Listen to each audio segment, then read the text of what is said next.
Olá, muito bom dia a todos os telespectadores, aqueles que nos acompanham sempre neste horário no nosso Manhã Viva. E hoje começamos este programa, graças a Deus, sabendo que temos aí desse lado a sua companhia.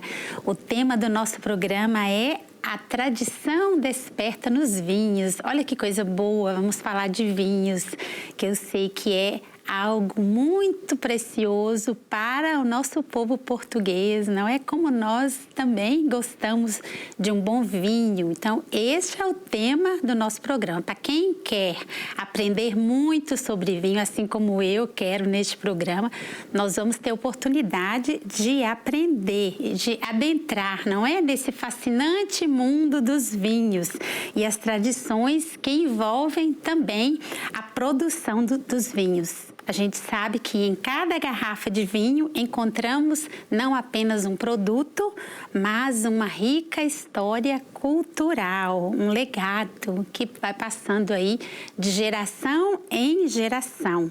Também falando de vinho, nós usamos o termo francês terroir, que significa o quê? O conjunto de fatores que influenciam e o desempenho da vinha, a qualidade da uva, como o clima, terreno. Então, nós vamos aprender um pouco sobre o mundo dos vinhos neste Manhã Viva de hoje. Nós temos aqui no estúdio a presença do Gonçalo Moura. Ele é um renomado enólogo aqui de Portugal, que gentilmente veio ao Manhã Viva para nos ensinar, dar uma aula, não é? Nós vamos aprender muito, porque ele vai falar também daquilo que é a sua profissão, né? O que faz um enólogo? O nome a mim também foi muito novo, mas nós temos a honra aqui de receber o Gonçalo para conversar muito conosco. Então, você que já está acompanhando aí, não perca os 2 blocos deste programa, onde nós vamos ter coisas interessantíssimas para aprender. Mas antes de nós conversarmos aqui com o Gonçalo, vamos fazer o nosso momento de oração, entregando a Deus a nossa vida, como sempre fazemos, entregando este programa, pedindo que Deus nos abençoe. Logo assim de manhã é muito bom a gente entregar o nosso dia para Deus, pedindo a sua proteção, a sua direção, e sempre fazemos isso pedindo também a intercessão de Nossa Senhora. Então, quero rezar por nós aqui, pela nossa equipe que está em estúdio, também por todos que nos acompanham de casa, entregando aí as suas intenções. Rezamos: Ave Maria, cheia de graça, o Senhor é convosco, bendita sois vós entre as mulheres e bendito é o fruto do vosso ventre, Jesus. Santa Maria, Mãe de Deus, rogai por nós, pecadores, agora e na hora de nossa morte. Amém. Já vou começar aqui a conversa. Bom dia, Gonçalo. Que alegria recebê-lo. É a primeira vez que temos um enólogo no Manhã Viva. Obrigado. Uma riqueza. Este privilégio de vir cá pela primeira vez, então, falar sobre esta profissão tão mágica. Tão mágica, não é? E o Gonçalo, ele é presidente da Vinicicó, que é a Associação dos Vitivinicultores das Terras de Sicó. Falei a palavra certa, porque é difícil essa palavra, vitivinicultores. Ele é agrônomo também, não é? E eu quero começar essa conversa com ele, conhecendo um pouco da história dos vinhos, não é, Gonçalo? Eu queria que você falasse primeiro como que surgiu esse interesse da sua parte, né, pessoalmente, por estudar os vinhos e se dedicar-se. Eu iniciei o meu percurso académico na área da agronomia, como um todo. Ou seja, os vinhos surgiram posteriormente.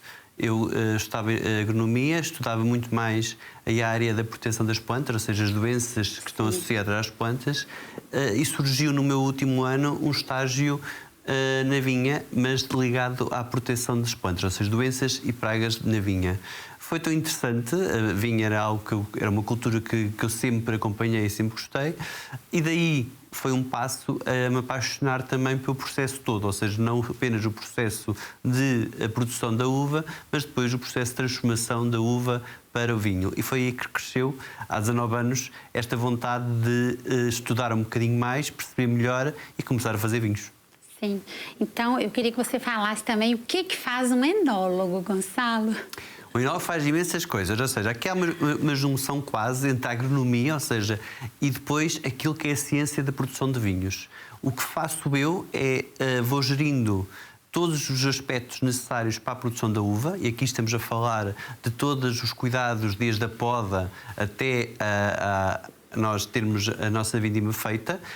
Trabalho também a todos os aspectos da nutrição da vinha, ou seja, uma vinha bem nutrida, uma vinha que terá menos doenças e também, por conseguinte, terá uma fruta melhor, aqueles parâmetros importantes. Também faço esse acompanhamento e recomendo esses tratamentos e encaminho esses tratamentos. E depois, naturalmente, quando nós temos a uva, ou seja, houve aquela parte de fora, eu costumo pôr isto quase que há uma parte ao ar livre e uma parte não ao ar livre.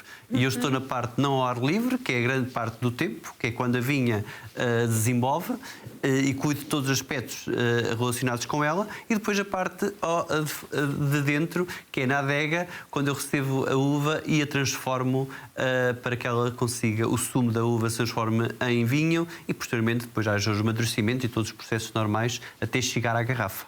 Por isso o enólogo é aquele que acompanha todo este processo, desde a vinha até à garrafa. Nossa, muito interessante. Quando nós estamos à mesa, que temos ali o vinho, não é? Muitas vezes a gente não imagina, Gonçalo, o processo que é. Olha quanta coisa é necessária, né? Quanto trabalho acontece antes do vinho chegar à taça. Exatamente. Quando nós olhamos para uma garrafa, estamos a falar no mínimo dos mínimos de um ano de trabalho. Meu Deus. O tempo que a vinha teve para produzir as suas uvas e depois todo o tempo que é necessário para que haja uma maturação e todos os processos químicos ocorram de forma a que haja uma estabilização também microbiológica e química do próprio vinho para ir para a garrafa. Por isso, quando nós olhamos para uma garrafa, olhamos sempre para uma história que contou não apenas uma localidade, mas contou com muitas pessoas que colaboraram para que aquilo fosse possível. E por isso é tão importante, também em termos paisagísticos, em termos daquilo que é os nossos territórios, todas as garrafas contam essa história e trazem esse território para a mesa.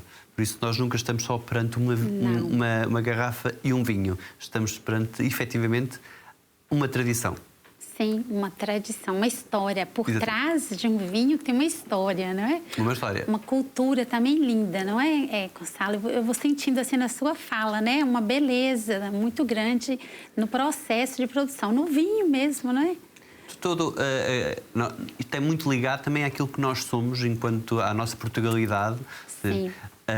Diria quase que existe uma relação simbiótica entre aquilo que somos como portugueses e a tradição da cultura da vinha e do vinho. Nem sempre foi como nós conhecemos hoje, ou seja, nem sempre nós produzimos as uvas e engarrafamos vinho, mas, por exemplo, nós podemos já constatar esse processo nos grandes primeiros vinhos engarrafados, como o vinho do Porto, que inicialmente também iam em barricas para a Inglaterra e depois lá é que eram engarrafados. Ou seja, houve aqui um processo todo que culminou sempre numa cultura muito próxima daquilo que nós somos.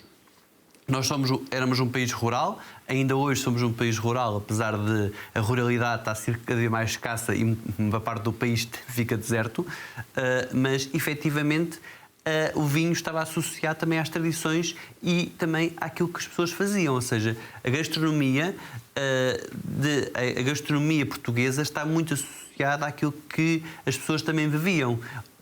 E isto era muito importante até para manter vivo esta ruralidade e esta capacidade de trabalho que sempre existiu e que agora existe de forma diferente, ou seja, não há um paralelismo claro entre aquilo que era a nossa história e aquilo que eram as nossas condições para aquilo que hoje temos. Mas, efetivamente, foi aquilo que nós trouxemos do passado que nos construiu para aquilo que somos hoje, como país vitivinícola muito mais modernizado, onde agora já falamos de enoturismo, onde agora chamamos as pessoas para virem ao mundo rural para perceberem, para tocarem na terra.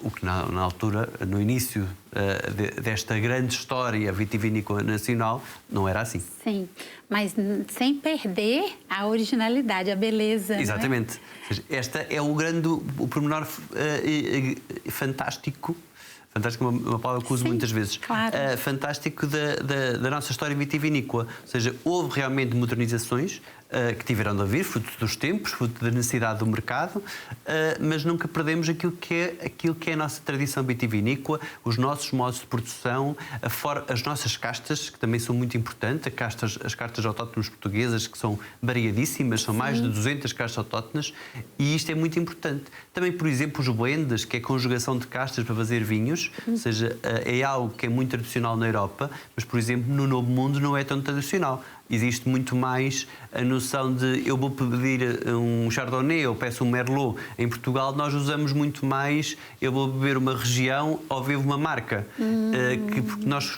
desde sempre conjugamos castas e fizemos vinhos com a conjugação das castas e não foi sempre casta a casta. A gente percebe quando vamos ao mercado, realmente o nome do vinho ele está quase sempre relacionado com a região onde ele é produzido. Sim. Aqui tem isso então, né? Exatamente, que no mundo não acontece. Não acontece, olha que bonito. Nós bebemos muito no Novo Mundo bebemos pela casta. Em Portugal nós estamos muito fidelizados à região e à própria marca. Pela região. Gonçalo, uma curiosidade, quando você dizia sobre o vinho do Porto. O vinho do Porto é algo... originalmente, ele foi produzido aqui em Portugal, primeira vez? É do povo português. É nosso. É nosso. Efetivamente, é nosso e não éramos para nós consumirmos. Ou seja, o vinho português nasce em Portugal, nasce por uma adição de aguardente a um mosto, que depois contou a lenda, e as lendas e as histórias são sempre muito interessantes, que viaja até a Inglaterra em barricas de carvalho francês ou em cascos de castanheiro, e o que acontece é que esta viagem era tão longa, há muitos anos, que quando chegou ao destino final estava em ótimas condições para ser bebido. Existe este lado bonito e também existe o outro lado da história que diz que nós tínhamos noção portugueses que o vinho que ia para a Inglaterra, se não houvesse nenhuma conservação, ele não ia chegar exatamente no estado sanitário perfeito. Por isso lhe adicionámos aguardente para que ele conseguisse chegar em ótimas condições. Não chegou em ótimas. Chegou em mais que ótimas e ainda hoje ótimas. O vinho do Porto é conhecido exatamente isso. E nós fomos a primeira região de mercado do mundo, ou seja, a região do Douro e do Porto foi a primeira região de mercado do mundo em termos vitivinícolas. Isto também é um peso muito importante da história. Olha, um orgulho, não é? Sim, um orgulho verdade. E por que ele é um pouco mais doce? Porque aliás, muito mais doce do que o também vinho tem tradicional. Um teor alcoólico superior, ou seja, o vinho do Porto tem que ter um teor alcoólico entre os 19 e os 20 graus, obrigatoriamente por lei, tem que ser composto pelo menos por 4 castas misturadas e o aguardente faz com que este aspecto mais licoroso. Depois, à medida que o tempo vai evoluindo, esse aspecto licoroso vai se aperfeiçoando. Você está dizendo aí, tenho aqui à frente uma frase que a nossa produção colocou. Em Portugal, o vinho é tradição, é história, é cultura. Você acabou de resumir, não é? Sem dúvida nenhuma. Resume tudo, né? Realmente, desde os tempos muito antigos, né? Como você mesmo narrou aí, a gente vai percebendo que realmente foi um processo de passagem mesmo tradicional, né? De passar de pai para filho, não é? Há uma relação sociológica e antropológica daquilo que é o vinho, ou seja, esta tradição que vai passando, como agora descreveu, de pai para filho, de geração em geração. Depois também existe o aspecto paisagístico, ou seja, aquilo que nós temos como proteção da paisagem, que também é cada vez mais importante e ganha cada vez mais relevo. E, efetivamente, se nós formos andarmos por Portugal vitivinícola, encontramos extensas áreas de vinha, que em termos paisagísticos também é importante. E depois também temos, em termos de história, em termos de arquitetura, a forma como se preservam, por exemplo, agora aqui a região do Dão, em que tem os grandes solares e ainda encontramos esses solares muito bem preservados. Tudo isto são aspectos muito importantes que o vinho congrega e faz com que, quando nós visitamos uma região vitivinícola, não vamos apenas ver uma vinha. Vamos saborear a sua história, a história daquelas pessoas, a história daquele território, a sua arquitetura, a sua paisagem. Por isso, há aqui um mundo muito maior do que apenas e só a vinha e o vinho. Sim. Isto é o motor congregador. Isto é aquilo que congrega todos os outros aspectos. As vindimas mudaram, então, de antigamente. Hoje você tá acabando de dizer que mudaram realmente, não é? Mas preserva aquilo que é o essencial, não é? As vindimas mudaram muito. Eu sou bairradino e recordo-me desde sempre dos meus avós fazerem vindimas e ser sempre uma festa. Eu acho que esta é a parte importante. A vindima é a festa da colheita. E em Portugal ainda é uma festa. Mesmo nas grandes empresas em que são mais tecnológicas, há sempre uma porção de vinha que ainda recriamos aquilo que é a tradição, que é as pessoas andarem à apanha manual, poderem cantar. Tudo isto é muito, muito importante para aquilo que é as nossas tradições. Também é muito interessante que, apesar de agora nós temos maiores extensões de vinha, não é? Logo, temos maiores extensões de vinho e temos menor mão de obra, e mão de obra, muito dela também um bocadinho mais cara, faz com que haja uma necessidade de rentabilização do negócio. Como é lógico que isto é tudo muito bonito, mas tem de ter alguma sustentabilidade económica. O que faz com que, efetivamente, as vindimas mudarem em alguns aspectos. Para algumas, para a apanha já não é manual, mas ainda são residuais. As manuais já não são com aquela festividade que existia, apesar de as grandes empresas ainda manterem essa noção de que, em algumas produções da vinha, essa festa existe. Se formos falar para pequenas regiões vitivinícolas, ainda continua a ser uma festa, e a vindima é uma congregação de pessoas que muitas vezes nem se veem durante todo o ano, mas que regressam para fazer a apanha da uva, para depois levá-la à adega, e depois à tarde é de comer e beber à moda portuguesa, que é a forma mais interessante de estar, é à mesa. Que bonito. Você falava que durante a vindima também se canta, as pessoas vão colhendo e cantando. Sim. Olha que bonito. Existe ainda em algumas aldeias portuguesas, existe o recriar das vindimas, em que nós víamos que durante todo o processo havia pessoas que animavam a própria vinha para que o trabalho não fosse tão duro e fosse muito mais presencioso. Por isso eu acho que isto é muito importante, é muito interessante, porque ainda existe, isto não é o todo, essas tradições não acabaram, não se perderam, são recuperadas em alguns aspectos, tem ligado muito ao enoturismo, mas que mostra a grandeza daquilo que nós fomos e que ainda tentamos trazer ao presente. O Gonçalo, qual é a região de Portugal onde se produz mais vinho? Em termos de produção, nós temos duas regiões muito produtoras. Sim. O Alentejo produz grandes quantidades de vinho e atualmente o Douro também produz grande quantidade de vinho. São as duas regiões. Tendo em conta que, efetivamente, Lisboa, a região onde nós estamos agora a gravar, a região de Lisboa, que antigamente se chamava Extremadura, também tem uma grande produção, assim como o Tejo, que é logo ao lado. Serão estas as maiores produtoras. E quais são os desafios, maiores desafios nessa questão da produção de vinho? Por exemplo, desafios climáticos, né, as dificuldades mais... O clima é um desafio, sem dúvida nenhuma. Nós, apesar de a videira é uma planta muito resistente e já cá está antes de nós, por isso está habituada a grandes transições climáticas. Naturalmente que há uma necessidade de adaptação da própria viticultura àquilo que são as alterações climáticas, que para já estão a correr de uma forma suave, e a vinha tem-se adaptando de forma suave.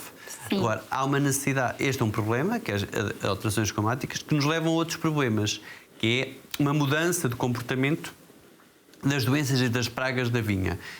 Como há uma mudança de comportamento das doenças e pragas da vinha, também tem de haver uma visão diferente sobre elas. Ou seja, nós não podemos ainda usar as técnicas ancestrais de tratamento para doenças e para as pragas da vinha. Nós temos de se modernizar e temos de perceber o que é. Depois existe aqui um outro pilar, que é a sustentabilidade. Cada vez mais nós falamos em termos de ser sustentáveis. Verdade. A sustentabilidade aparece na vinha através de uma redução drástica dos fitofármacos, ou seja, de todos aqueles, digamos, medicamentos mais agressivos para o meio ambiente. Logo, a sua redução tem como aspecto que é, nós vamos reduzir, mas depois temos de intervir de outra forma, que muitas vezes ainda estamos aqui a desenvolver. E depois a sustentabilidade também passa pelo simples facto da garrafa que temos. O peso da garrafa, o peso do vidro, tem uma pegada ecológica superior ou inferior. E por isso é muito importante. Assim como a rolha, como os rótulos com menos cores, mais pequenos, em papel reciclado, todos esses aspectos são cada vez mais importantes para o consumidor final. E temos de estar cada vez muito mais espertos para essa realidade. Estes são os desafios, mas eu acho que a viticultura estará preparadíssima para olhar para eles de frente e resolver as questões.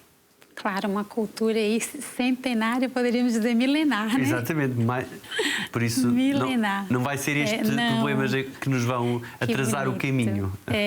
Eu queria que você falasse um pouquinho para todos que nos acompanham também da questão da produção do vinho, das etapas. Porque às vezes a gente não sabe, né? Muitos que nos acompanham podem não saber quais são as etapas, desde quando a uva é colhida, Gonçalo. Vou falar porque as etapas variam daquilo que vamos produzir. Ou seja, se produzimos vinho tinto, vinho branco, vinho rosé, se produzimos espumante ou um licoroso, ou um generoso. Agora, aqui vou falar assim do tinto, que é uma forma que é o mais simples e ainda é aquele que é mais consumido. Então nós apanhamos as uvas chegam à nossa adega e tem uma primeira escolha, ou seja, cachos que não estão perfeitos, que estejam mais verdes ou que estejam podres, são retirados e todos os outros vão para uma máquina que é um desengaçador.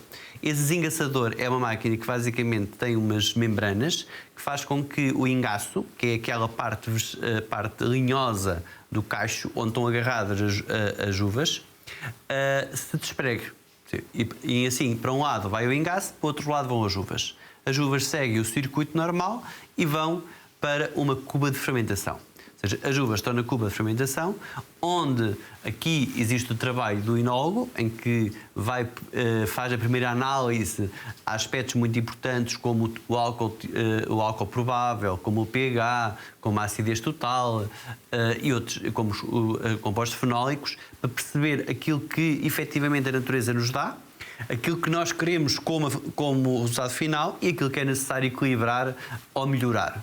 A seguir arranca um processo normal de fermentação alcoólica, que basicamente, de uma forma muito simples, as leveduras, que são pequenos micro-organismos que estão presentes já na uva ou são colocados pela mão do enólogo. O que é que fazem? Estes pequenos animais, entre aspas, vão comer açúcar. E ao comerem o açúcar que existe naturalmente nas uvas, vão produzir álcool, mas vão produzir também dióxido de carbono e calor. Ou seja, não produzem só uma coisa. O dióxido de carbono é um gás que é libertado e por isso é que é muito importante, nós temos muito cuidado durante o processo fermentativo de alguém estiver sozinho na adega ou respirar o dióxido de carbono, que é inodoro, ou seja, nós não sentimos, mas pode nos intoxicar. Isto ocorre durante mais ou menos 7 a 8 dias. Passado este tempo, nós já não temos o sumo de uva, mas temos vinho. O vinho novo. A seguir, este vinho é escovado, ou seja, sai do tanque de fermentação e passa para uma cuva e, mesmo assim, ficam lá muitas uvas ainda. Então, o que é que nós vamos fazer? Para aproveitar ao máximo, essas uvas vão para dentro de uma prensa. E aqui existem muitas prensas no mercado. Vamos pensar numa prensa pneumática, o que faz com que vai espremer de forma automática as uvas e o vinho, que ainda está aqui agarrado a estas massas, passam também para a cuva. Depois de estar tudo na cuva, vai iniciar um segundo processo. Também tem de acordo com a finalidade do vinho, que é a transformação do ácido lático. Ou seja, nós temos a fermentação alcoólica, agora falta-nos a segunda parte, que é quando o vinho, dizem os antigos sabem sempre isto, era quando dava a volta e ficava turbo. Ou seja, este processo demorou mais ou menos 15 dias e o vinho, que já estava mais ou menos limpo, volta a ficar turbo. E depois vem o São Martinho, isto na reta dos tempos. São Martinho. E no São Martinho, o que é que acontece? Nós vamos à adega e fazemos a primeira prova do vinho novo. E aí podemos perceber, o vinho ainda não está feito, não é? Sim. Mas já conseguimos perceber aquilo que vai ser o seu potencial. E aí começa outro trajeto de pensarmos se vai para a madeira ou se não vai para a madeira, quando é que o engarrafamos. até ao engarrafamento. Olha, gostei tanto de você citar São Martinho, porque é impossível, né, para o povo português falar do vinho e não lembrar São Martinho, o santo tão querido, né, exatamente, que o povo celebra. Olha, nós chegamos ao final do primeiro bloco. Vamos para o segundo bloco daqui mais um instantinho. E eu quero pedir a todos que nos acompanham para ficar aí na espera do segundo bloco, para nós conversarmos aqui, continuarmos essa conversa boa. Olha, uma aula que o Gonçalo está dando aqui para nós sobre o vinho. Como é importante nós aprendermos, não é? E aprendermos de forma especial essa cultura tão bonita que o povo português tem, de ter sempre à mesa um bom vinho. Isso é louvável. Então, no segundo bloco, nós voltamos. Já conhecemos aqui muita coisa, mas tem mais ainda para aprendermos. Então, aguarda um instantinho que já estaremos de volta.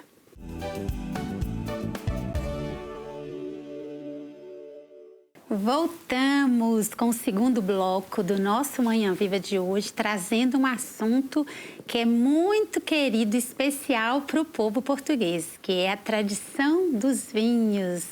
A tradição desperta nos vinhos. Olha, o Manhã Viva também traz sempre muita cultura. E para nós, falarmos da cultura portuguesa é muito importante. Então, por isso nós estamos dedicando este programa de hoje a falar de algo tão precioso e aquilo que, como nós falávamos aqui no primeiro bloco, não falta à mesa do povo português, que é o bom vinho. Outra coisa interessante que nós aprendemos é que o vinho está totalmente ligado com a cultura, com a tradição. Que beleza, não é? A gente perceber o esforço também do nosso povo de cultivar a cultura, de não perder a beleza que é a produção do vinho. Então, o Gonçalo explicou para nós aqui detalhadamente no primeiro bloco qual a ligação que existe entre o vinho e as tradições que o cercam. O vinho é um reflexo da terra e das práticas que foram cuidadosamente mantidas ao longo dos anos. Então, vamos continuar a conversa aqui, né, Gonçalo? Tem muita coisa para aprender, né? Você falava no primeiro bloco, nós encerramos, você explicou detalhadamente, não é, a questão da produção do vinho, que a gente nem imagina que uma garrafa de vinho demora quê? Meses até, às vezes, sim, né? Sim, meses, né, Gonçalo? E há garrafas de vinho que, após o amadurecimento, podem só estar no consumidor final passado 5, 6 anos. Sim. Por isso, isto é um processo que pode demorar mais ou menos tempo de acordo com aquela finalidade que o enólogo tem para aquele vinho. Sim. E outra coisa bonita também que essa fala desperta em nós, né? A gente vai se lembrando também de muitas passagens bíblicas, Sim, onde Jesus valorizou tanto o vinho, né? Sempre à mesa tinha o vinho e a graça também que nós temos de ter o vinho como sinal, né? Como espécie para ser consagrada. Então, essa é outra relação muito importante, lindo, ou seja, né? o vinho, Isso. a viticultura e a tradição cristã estão muito ligadas, ou seja, não existe o centro da vida cristã, da Eucaristia, não existe sem o vinho. Por isso existe aqui realmente uma relação e uma simbiose perfeita entre uma realidade e a cultura do vinho e a realidade cristã. Perfeita. Gonçalo, a sua profissão é linda, é uma honra, né? Aprofundar nisso, eu queria que você falasse um pouco dos dados estatísticos mais relevantes que você tem a respeito da produção de vinho em Portugal. Nós em termos em Portugal, produzimos muito vinho, mas em termos mundiais somos apenas o 10º país produtor de vinho. O que pode parecer muito mau, mas não, porque repare, nós somos o 10º, mas comparar com todos os países do mundo produtores, quando o primeiro é a Itália, nós estamos muito bem. Por isso, em termos de produção, eu não diria que somos um país vitivinícola, mas somos um país com grandes, fortes características e tradições vitivinícolas e produzimos grandes quantidades de vinho tinto. Agora, cada vez mais o consumidor está muito mais ligado ou com muito mais interesse para o vinho branco e também para os espumantes. Mas o mais interessante nisto tudo é que nós produzimos tudo aquilo que o consumidor precisa. Por isso agora há uma viragem dos gostos pelos brancos, nós produzimos mais brancos.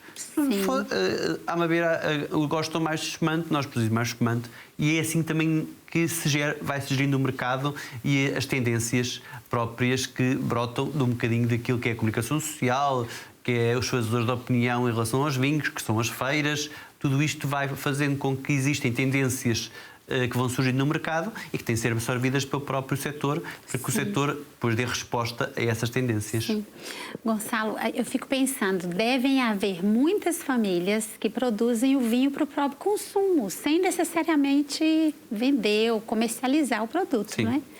Eu trabalho numa pequena sub-região, que é a região de Terras de Sicó, onde na sub-região de Terras de Sicó apenas 16 produtores é que fazem este processo todo que eu falei, até à garrafa, e que certificam o seu produto e o vendem. Todos os outros ou vendem à porta de casa, em garrafões ou em granel, ou fazem para consumo próprio.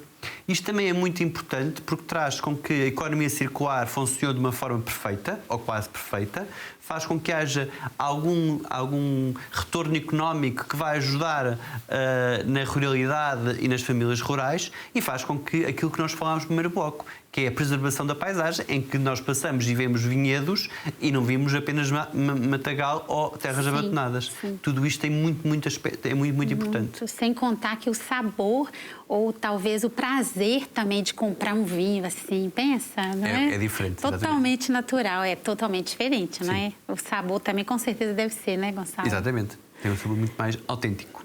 Autêntico. Olha, eu queria que você falasse também da questão dos apoios, né, para esses produtores, né, os vitivinicultores. Nós, por acaso, estamos a passar por uma fase muito negra em termos da viticultura.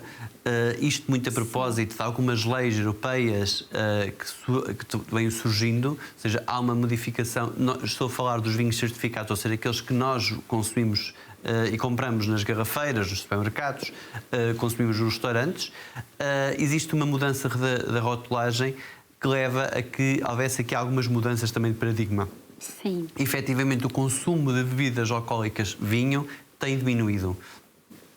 Muito com base em algumas políticas europeias que nos levam a que o vinho é prejudicial à saúde, que o vinho é muito calórico, também existe cada vez mais a preocupação com o corpo e a moda fit e tudo, o que faz com que, neste momento, estamos aqui com um problema grave. Em termos de Portugal, que é o que nos interessa, não dizendo que o resto do mundo não nos interessa, mas estamos em Portugal e interessa-nos aqui o nosso país. O nosso país tem um problema não de produção de vinho, mas tem um problema de que nós estamos a importar demasiado vinho. E este é um problema que nós não conseguimos resolver por si só, porque nós não podemos estar na União Europeia e apenas querer a boa parte que nos puder calhar. Ou seja, quando nós entramos neste bolo, ficamos com o que é bom, mas também temos de receber o que é mau. Estando numa economia aberta, faz com que, efetivamente, nós não podemos chegar e fechar as portas e dizer agora não entra cá mais nenhum vinho e nós temos que consumir o nosso. Se assim fosse, efetivamente, o vinho que nós temos, se calhar, não chegava para aquilo que nós consumimos. Agora, é necessário, por parte do Estado, alguma retirada de vinhos sob controle. O que é que isto significa? Que o excesso de vinho é retirado e é destilado, com apoio estatal, que já está a acontecer em França, em Espanha, Itália e que já está a acontecer em Portugal. Este é um apoio importante e depois também existe uma necessidade de maior promoção noutros países. Ou seja, nós mostramos que os vinhos portugueses realmente são importantes, têm qualidade superior e não são inferiores àqueles que são mais conhecidos. Isto já acontece em Portugal através de uma esfera do país que é a Vini Portugal, que trabalha exatamente o mercado exterior e nós temos de focalizar-nos cada vez mais a isto. Abertura a outros mercados, houve mercados que devido também às guerras que nós exportávamos e que deixámos de exportar. Se deixarmos exportar, por exemplo, para a Rússia, nós temos de encontrar outros países e este é um trabalho que o Governo pode fazer em prol dos viticultores, em prol de Portugal. Sim, de um maior incentivo e até apoio também. Exatamente. Financeiro, né, Gonçalo? Agora vamos pedir para você explicar para nós alguns termos desta área, né? Para quem não conhece, assim como eu também tenho muitas dúvidas, você já falou da questão do enólogo, né? Que é a sua profissão.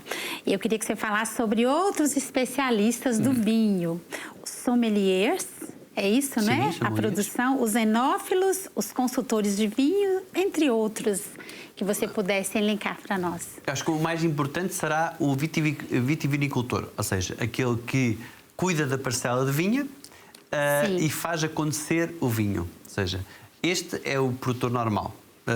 Depois temos aqui o enólogo, que no meu caso concreto sou eu. O que acontece é que o enólogo tem um entendimento geral sobre toda a realidade, sobre a vinha e sobre o vinho. E vai interferindo naquilo que são as possibilidades para o melhoramento do produto. Esta interferência muitas vezes é canalizada para o viticultor, que põe em prática no campo ou na própria adega. Entendi. Isto é o campo da produção. Depois, os enófilos é o que todos nós somos. Ou seja, é uma enófila porque é uma pessoa que gosta de vinho. Ou seja, qualquer um de nós que gosta de vinho é enófilo. Somos enófilos. Não precisamos de saber muito sobre isto. Sim. Podemos cheirar, provar e dizer que é bom ou que é mau. Pronto, é um enófilo, está tudo bem. Não há problema nenhum.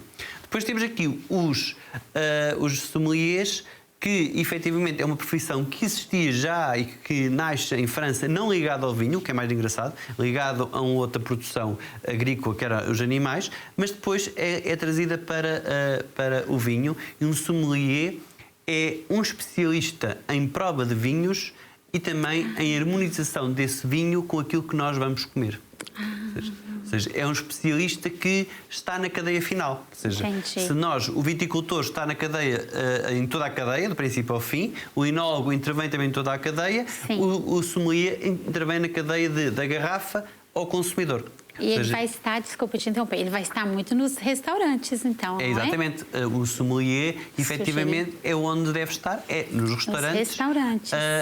Imagino que vamos a um restaurante e queremos comer, agora estamos aqui, cabrito. Sim. Nós podemos olhar para a carta de vinhos e decidir, vou escolher este ou aquele vinho. Mas se houver um sommelier, o sommelier vai-nos aconselhar que para aquilo que é o nosso gosto, imagino que eu diga que não gosto de vinhos muito alcoólicos ou que eu não gosto de vinho com muita fruta, ele vai buscar dentro do leque de vinhos que tem aquele que melhor se adapta àquilo que eu gosto e àquilo que eu estou a comer. Muito interessante. Então, essas são as diferenças, Estas são as diferenças decisivas em relação a todas estas profissões ligadas ao vinho. Existe uma diferença, então, né? Muito grande, né, Gonçalo? Entre a formação a que você recebeu para a formação de um profissional desse, de sommelier. Também existe uma forma diferente de olhar para o vinho. Ou seja, um enólogo, quando olha para o vinho como um produto que poderá ter um defeito ou não um defeito e poderá estar equilibrado ou desequilibrado, e nós olhamos com ele como um objeto de estudo, ou seja, olhamos para ele para melhorar alguns aspectos. Um sommelier olha para um vinho com uma vontade de captar o que melhor dele nos tem. Isto basicamente é mais ou menos como um artista. Se nós estivermos a fazer um quadro, ou seja, eu como pintora expresso as minhas emoções de alguma forma através da pintura. E estou preocupado em que isso esteja no quadro. O enólogo está preocupado, através do vinho, expressar a melhor forma, o terroir e o território e as tradições. Depois, o sommelier é aquele que vai visitar a Galeria de Artes. Olha para o quadro, mas não viu toda esta parte para trás. Olha para o quadro e aquilo transmite-lhe uma data de emoções. É o que o sommelier faz. Vê o vinho, não interveio nem todo este processo, mas o que interessa é esta parte aqui para a frente. Sim. Falando das comidas, não é? Da culinária. Para cada carne, por exemplo, há um tipo de vinho ideal, Gonçalo? Eu acho que o mais importante é que o vinho acompanhe a refeição e não sobreponha-se à refeição. Isto é algo muito importante, ou seja, nós devemos escolher vinhos que acompanhem refeições e não sobreponham. Ou seja, o que mais importante é a gastronomia, no caso, é a gastronomia que fique. Ou seja, eu não vou escolher um tinto muito encorpado para comer com um frango cozido. Porque efetivamente não combina e faz com que eu fique com uma percepção muito maior do vinho na boca do que vou ter do prato principal.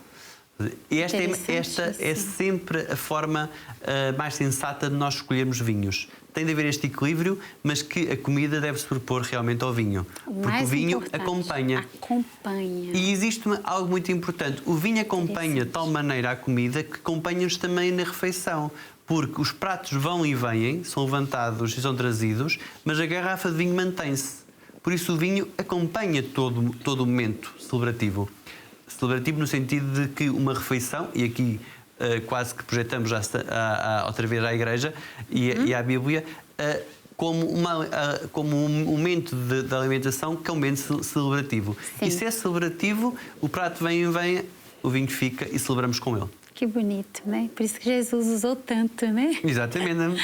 O vinho, né? O vinho está na base também, efetivamente, de algumas parábolas de Jesus e os primeiros milagres das bodas de Caná. Primeiro milagre, acontece exatamente através do vinho. De um casamento, e lá está, o vinho acompanhava a refeição. Sim. E acompanhou aquele processo. Mas a gente percebe a importância do bom vinho também, né? Sim, exatamente. Por esse gesto, né? Essa preocupação de mudar aquela situação, a gente percebe que realmente o vinho ele é muito importante. Agora, eu queria que o Gonçalo falasse um bocadinho das castas, não é? O que são essas castas? As castas é uma coisa muito simples, é a variedade, ou seja, a parte da raiz da vinha na Europa é americana. Sim. E depois a parte de cima é europeia. E a parte de cima, a europeia, é que vai dar as uvas que têm variedades diferentes, ou seja, umas são tintas brancas e rosadas, tanto faz. Mas depois a forma como o bago está, se tem mais acidez, menos acidez, são mais doces, têm mais compostos fenólicos, têm mais professores aromáticos, é que faz com que haja estas variações, e nós temos mais que 200 castas com vinhos totalmente distintos, e por isso é que temos esta riqueza gastronómica e esta riqueza enológica tão forte, gastronómica e enológica que se conjugam. Riqueza. E o que distingue o vinho branco do tinto, moscatel e o espumante, Gonçalo? O vinho branco é feito através de uvas brancas, ou por um processo agora existe cada vez mais o branco de tintas, que é feito através de vinhas tintas que foram descoloradas. Olha, ou seja, que também existe. Sim. Há a possibilidade. Depois o moscatel é outra vez um licoroso ou um generoso, ou seja, moscatel é uma casta de uvas que fermenta e depois há uma adição de aguardente, o que faz com que fique aquele sabor de generoso e simpático ali, aqui os moscatéis de Setúbal, os mais conhecidos. Mais conhecidos. E é pós-refeição mesmo, o moscatel, não é? Preferência. Apesar de podermos acompanhar durante a refeição com o moscatel. Depois disso, o espumante. O primeiro espumante que foi feito em Portugal foi na região da Tava-Barosa, apesar de nós associarmos muitos espumantes à Bairrada, que efetivamente é uma região que produz grandes espumantes, mas o primeiro espumante nasceu em Tava-Barosa. O espumante resulta de um vinho que sofreu 2 fermentações. Imagine que eu faço a primeira fermentação, como falei no primeiro bloco, faço a primeira fermentação, deixo o vinho parado, depois vou engarrafar esse vinho e vou sujeitar esse vinho a uma segunda fermentação. Para sujeitar esse vinho à segunda fermentação, o que é que eu vou precisar? Juntar um bocadinho de açúcar dentro da garrafa e um bocadinho de leveduras. Porquê? Porque, como vimos no primeiro bloco, as leveduras são aqueles micro-organismos, aqueles animaizinhos que eu falei, para produzirem álcool, vão ter de fazer o quê? Vão ter de comer açúcar. E para produzir dióxido de carbono. O espumante é um vinho que tem aquelas bolhinhas que são não são mais do que dióxido de carbono, produzido naturalmente por os micro-organismos. Sim, e dá uma impressão que ele é mais leve, né? Sim, por causa dos micro-organismos. Por causa disso. Então, exatamente como a água das pedras ou água mineral. Olha. Quando nós estamos muito mais cheios e fartados, o que acontece é que tomamos uma água das pedras por causa do gás. Sim. Podemos começar a tomar espumante que resulta melhor. Não é? E é correto afirmar que não é apenas o sentido do paladar que influencia a apreciação do vinho? Não é só. Não é só. Não é só. Eu diria de uma forma muito simples que a primeira coisa é o aspecto visual. Nós olhamos. Nós olhamos para o vinho, isto de uma forma muito sem ser do vinho para depois chegar ao vinho. nós quando vimos alguma coisa, nós primeiro temos de olhar para essa coisa, seja o que for. Depois, se gostarmos do que olhamos, nós até podemos cheirar. Se nós gostarmos do que olhamos e cheiramos, nós levamos à boca. É exatamente igual à forma como nós fazemos num vinho. Nós olhamos para o vinho e até podemos dizer, há um vinho muito turbo que já nem nos dá vontade nenhuma nem de cheirar. Mas se for um vinho que tem reflexos bonitos, tem uma cor bonita, nós vamos cheirá-lo. Começamos dos olhos para o nariz e depois acaba na boca, onde há uma envolvência maior. Por isso, estes 3 sentidos, por esta sequência, é importante nós os percorrermos para desgustarmos um bom vinho. Sim. E quais seriam os principais critérios para um bom vinho? Para eu dizer assim, Gonçalo, esse aqui é... Aqui tenho que voltar outra vez a que vinho que estamos a falar. Agora vou falar de vinho branco. Critérios para um vinho branco. A nível pessoal, por exemplo, é muito importante que esteja límpido. Isto é um aspecto importante. Um vinho branco que não esteja límpido não é muito bonito e também não é muito normal. Sim. Depois, que tenha uns aromas muito, muito predominantes no nariz e na boca haja um equilíbrio entre a doçura e a acidez.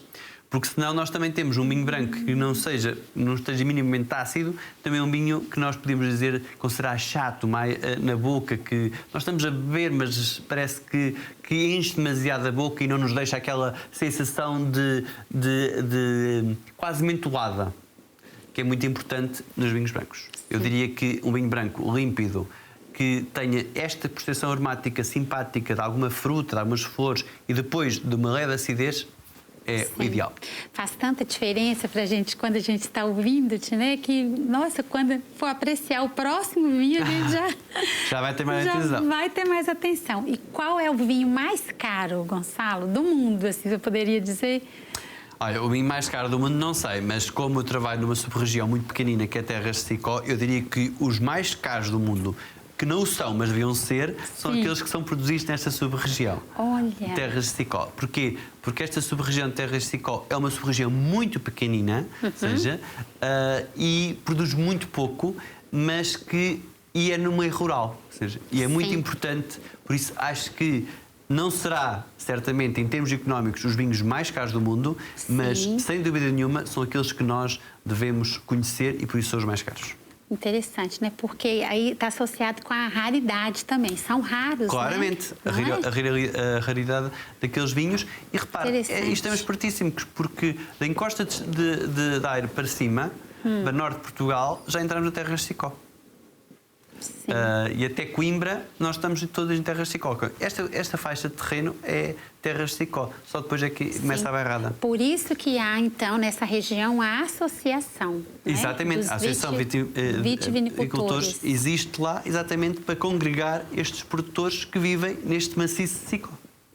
Nossa, olha, atenção aí agora para nós prestarmos atenção, né, nesse nome aí. Agora vai ficar... Terras de Sicó, vai ficar não se pode esquecer. Não é, Gonçalo? Ô, Gonçalo, eu queria que você falasse da questão de harmonizar a comida com o vinho. Essa é a parte mais interessante dos sommeliers. Foi o que dissemos há bocado. Sim. Há muito tempo atrás nós tínhamos a ideia que carnes, tintos, peixes brancos e as saladas podiam ser um rosé. Isto era uma forma simpática de resolver a questão e ficava. Agora, o que nós temos de perceber não será isto. Isto é como fazer tabuada. Se nós formos por aqui também não erramos muito. Mas, por exemplo, o bacalhau. No Natal. Muito agora, bom, bacalhau. Que é uma tradição em algumas partes do nosso país. O bacalhau até fica...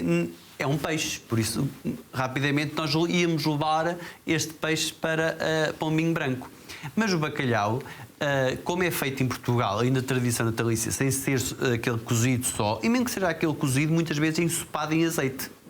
Por isso, um vinho tinto leve harmonizava perfeitamente com o bacalhau. Também. Se nós formos para o Algarve, já é o polvo, que também tem uma expressão muito forte, se calhar um vinho branco mais maduro e com alguma madeira, com alguma estrutura, acompanharia muito bem o polvo.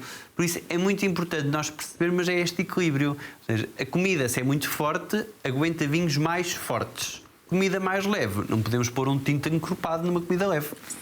Esta é a noção A harmonia está aí, que tem de não ser é? desta forma. Sim. Por isso, neste Natal, as pessoas já devem ter bebido vinho branco ou tinto. Sim. Olha, e o que você disse tem tudo a ver com uma frase também que a nossa produção colocou aqui, que diz assim: um prato e um vinho podem ser uma ligação perfeita para uma pessoa e não ser para outra. Não Claramente. É isso?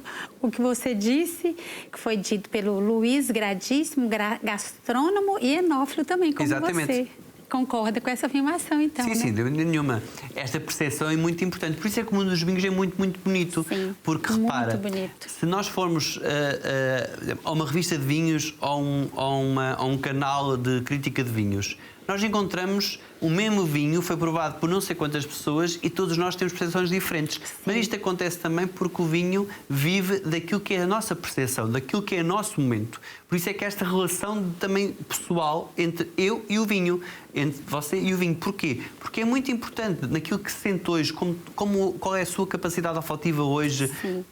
Isto tudo conta para gostar ou não gostar do vinho e eu gostar ou não gostar do vinho.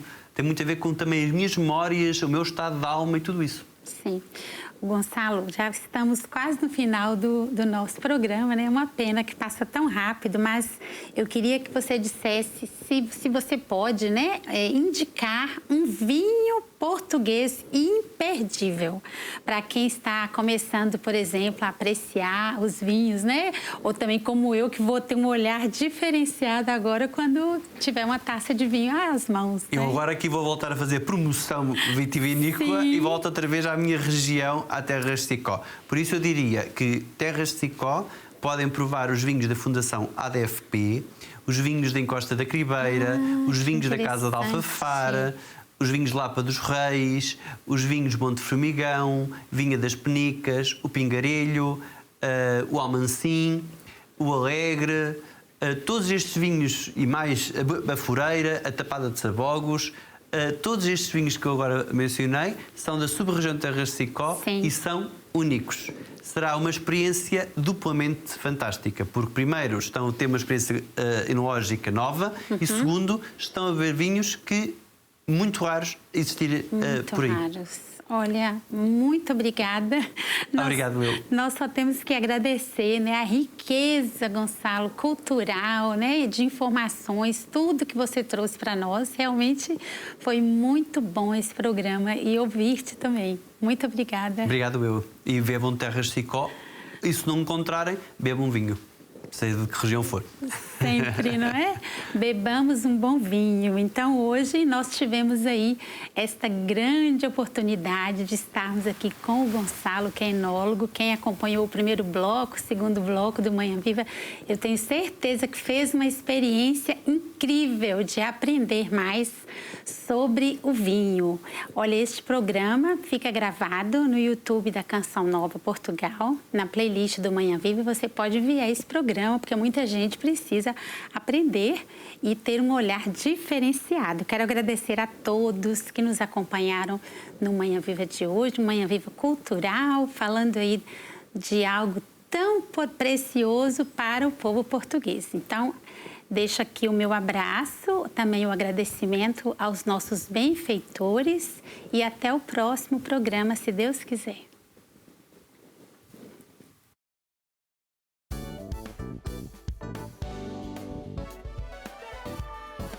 Se gostou deste programa, clique aqui na nossa playlist aqui em baixo para ver outros episódios. Se ainda não subscreveu o nosso canal do YouTube, faça-o já clicando neste botão aqui do lado e será logo o primeiro a saber todas as novidades.